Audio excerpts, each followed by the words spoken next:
दे दियो। अब तुम देख लो भैया 10 मिनट के बाद उमादी के दीदी जितने लोग हैं अभी सब बहन भैया जैसे तो हैं आपके लिए, है ना। वो बड़ा था ना, तुम लोग छोटे हो, वो मुझसे बड़ा था। और जो है सब लोग आपके लिए मुझसे बड़ा था जी। थोड़ा दूरी आप लोगों से खुद बोलाना पड़ेगा। और अपने दोनों सहयोगियों का भी स्मरण कर रहे हैं जी। महेंद्र मेरे को हमेशा हेलीपैड पर खड़ा दिखता था, तो आज नहीं दिखा तो मुझे बड़ा अजीब लगा। ध्यान आया कि महेंद्र नहीं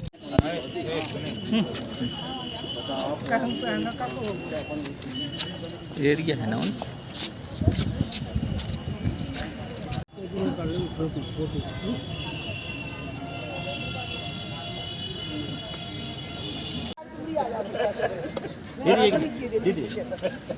पुष्पेंद्र ने ही चरखारी से चुनाव लड़ने के लिए मोटिवेट किया।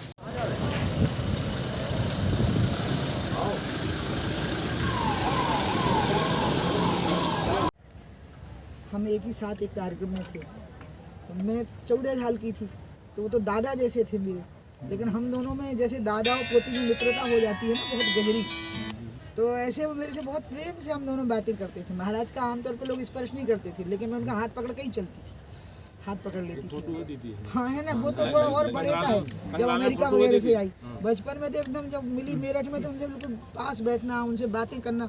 उस समय बोले हो जब मैं 14 साल की थी कि तुम्हें राजनीति में आना जी जी। तो मैंने कहा 14 साल में तो संविधान में संशोधन करा दीजिए, तो मैं 14 साल में चुनाव लड़ जाऊँगा। तो वो बोले नहीं, जब समय आएगा तुम्हारे जैसे लोगों को राजनीति करना चाहिए। उनकी इच्छा मैंने पूरी करी, लेकिन अभी भी मुझे कमी महसूस होती है कि बुंदेलखंड का जिस तरह से विकास होना चाहिए। और आज एक जगह और मैं गई हूँ, आशीष गौतम जी स्वयं एक बहुत बड़े महापुरुष हैं, इनके जो गुरुदेव हैं जयवीर सिंह गौतम जी जो नहीं रहे हैं, तो कल उनकी षोडशी थी। मैं रात में बहुत लेट गाड़ी से आई, बहुत दूर से आई, मैं बड़ा मढ़हरा से लेट हो गई थी, तो हेलीकॉप्टर छोड़ दिया था 1 बजे। हाँ रात में, हाँ आश्रम पे 12:30 फिर सोते सोते 2-2:30 बजे। वो भी एक बहुत बड़े महापुरुष रहे इस बुंदेलखंड की धरती पे, और इसलिए भगवान ने मौका दिया तो बुंदेलखंड की धरती का जो विकास का विस्फोट होना है वो अभी शेष रह गया। और ब्रह्मानंद जी की कृपा से, उनके आशीर्वाद से वो जरूर पूरा होगा। एक पिछड़े क्षेत्र में उन्होंने शिक्षा की जोत जगाई थी, और जो स्वयं शायद लिख ही नहीं पाते थे, हाँ नहीं लिख पाते, लेकिन आप उनके वाक्य पढ़िए तो आपको लगेगा कि कोई वेदज्ञ थे वो, मतलब वो संपूर्ण शास्त्रों के ज्ञाता थे, ऐसा उनके वाक्यों को पढ़ के लगता है। इसलिए मैं उनको कभी, और मैं जो बातें बोल रही, आपको पता है मेरे नेताओं वाले लटके झटके नहीं रहते, तो मेरे को अपने दोनों सहयोगियों की बहुत याद आई, और 2 महापुरुषों को मैंने प्रणाम किया, कल जयवीर सिंह जी गौतम को, और स्वामी ब्रह्मानंद जी तो हमेशा मेरे प्रेरक तत्व रहेंगे। इन्हीं शब्दों के साथ में उनको क्या है कि कहते ऐसा है कि दक्षिण की ओर मुँह करो, लेकिन मैं उनको पितर नहीं मानती हूँ ना, इसलिए दक्षिण की ओर मुँह नहीं कर रही। मैं उनको मानती हूँ कि वो गुरु थे, तो गुरु को उत्तर या पूरब की ओर ही मुँह करके प्रणाम करते, इसलिए इधर गया तो इधर खड़ी हो रही थी, और वो हमारे पितर नहीं, वो हमारे गुरु हैं। मजाक कर रही है। आपकी प्रदेश में सरकार है, आपकी सेंटर में सरकार है, आप चरखाई से विधायक भी रही, कहीं ना कहीं बुंदेलखंड से आपका बहुत लगाव है, लेकिन इस क्षेत्र का जो विकास होना चाहिए वो कहीं ना कहीं विकास ये क्षेत्र उससे वंचित है, इस पर आप क्या कहेंगे? आपका कहना सही है, बुंदेलखंड बहुत पिछड़ा इलाका है, और दोनों तरफ का बुंदेलखंड, यद्यपि मध्य प्रदेश के बुंदेलखंड में बुंदेलखंड विकास बोर्ड की राशि का भी ठीक से उपयोग हुआ भाजपा की सरकार में, और अन्य तरीकों से भी काम हुआ, लेकिन बुंदेलखंड संसाधनों से भरपूर होते हुए भी इतना पीछे था, शताब्दियों पीछे था समझ लीजिए। और जबकि संसाधन भरपूर थे, जैसे जल संसाधन पूरा था, लेकिन कनेक्टिविटी नहीं थी, तो न सिंचाई थी न पीने का पानी था। जबकि पानी था, खनिज थे, खनिज पे दबंगों ने कब्जा कर लिया, गरीबों को कुछ मिला ही नहीं है, वो मजदूरी करते रह गए, तो उन्हें फिर मजदूरी का विकल्प दिल्ली का ज़्यादा अच्छा लगा, तो वो दिल्ली चले गए। इसी प्रकार से तीसरी चीज़, वन संपदा यहाँ भरपूर है, और इतनी प्रकार की वन संपदा है, औषधियों के लिए है, अन्य चीज़ों के लिए है। वन कट गए तो वन संपदाओं का संरक्षण रोजगार के लिए हो नहीं पाया।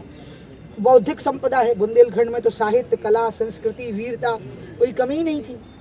जब मैं ये बात कहती हूँ तो ये जरूर स्पष्ट रहे, मेरे को इससे ना दिक्कत होती है बात करने में कि बुंदेलखंड बनेगा, और मुझे पता है बुंदेलखंड बनेगा, दीदी कब तक लेकिन बनेगा? मैं उसका मुख्यमंत्री बनना चाहूंगी, ये कभी नहीं होगा, आप देखिएगा। क्योंकि मैं एक बहुत बड़े राज्य का मुख्यमंत्री रह चुकी हूँ। नहीं आपकी लेकिन जो बुंदेलखंड का नहीं, राज्य भी बनेगा और जो मुख्यमंत्री बनेगा उसको मेरे सपने पूरे दिल्ली करने के होंगे। अंदर- लेकिन एक मिनट रुको ना, रुको। और बिना राज्य बनाए भी काम होते हैं, इसका अध्ययन कर लीजिएगा कि जो राज्य बन गए हैं क्या वो तरक्कियों के आसमान छूने लगे? नहीं, तरक्कियों का आसमान वही छू पाया जहाँ की योजनाएं ठीक बन पाई। यहाँ की योजनाएं अभी ठीक ही बनी है। योगी ने बुंदेलखंड एक्सप्रेस की तैयारी करी, डिफेंस कॉरिडोर बुंदेलखंड में ले आए, ड्रिंकिंग वाटर घर घर नल और जल। तो योगी बुंदेलखंड अलग बने बगैर भी पूरा काम कर रहे हैं और शिवराज भी वहाँ पर बहुत अच्छा काम कर रहे हैं। लेकिन फिर भी लोगों की इच्छा है कि अपनी ज़मीन हो, अपना आसमान हो, एक अलग भाव होता है। आपका आगे कोई स्टेप रहेगा पृथक बुंदेलखंड के लिए?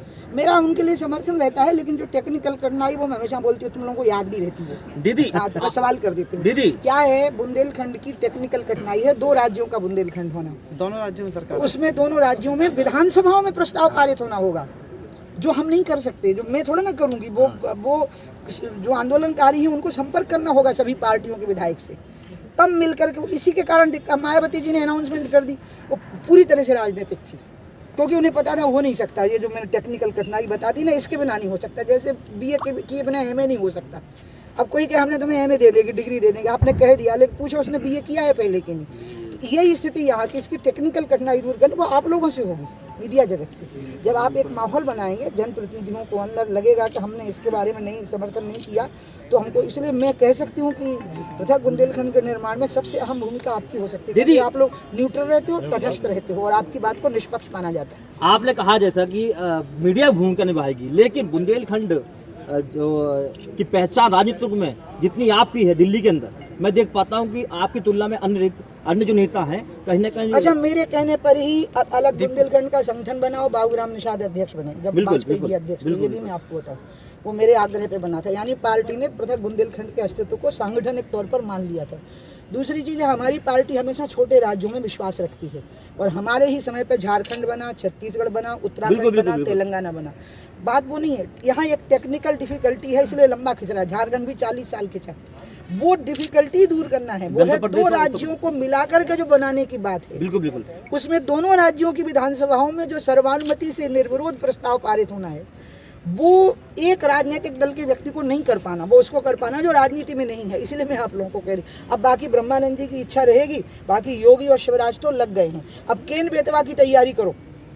1.5 साल कमलनाथ जी जब रहे, तो क्योंकि केन बेतवा से हमीरपुर और महोबा लवारा में तो हालत होने वाली है कि सारी तैयारियां मैंने कर दी थी। हाँ। एक वाटर शेयरिंग की बात रह गई थी, अब वो भी मध्य प्रदेश की तरफ से रह गई। पूरा काम दीदी ने कर दिया था।